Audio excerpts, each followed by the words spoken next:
My name is Shirin Tan, and I'm a Singaporean finding my home away from home in Croatia.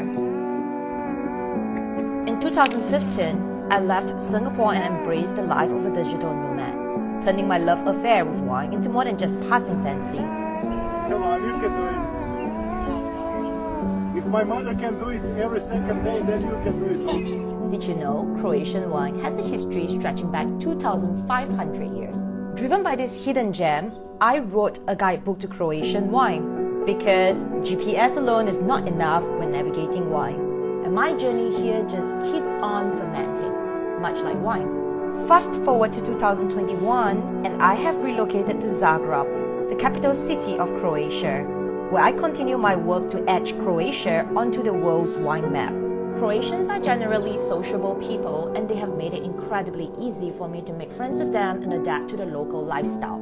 You might wonder, how does one make friends in a foreign land? The secret? There isn't any. Simply step out and engage with the people around you. When you are living abroad on your own, friendliness becomes a superpower. Of course, I do miss Singapore, but I've learned to replicate my Singapore experiences here and create new memories with new friends. Home isn't tied to a place. Living overseas is about nurturing a love for your roots while embracing where you are.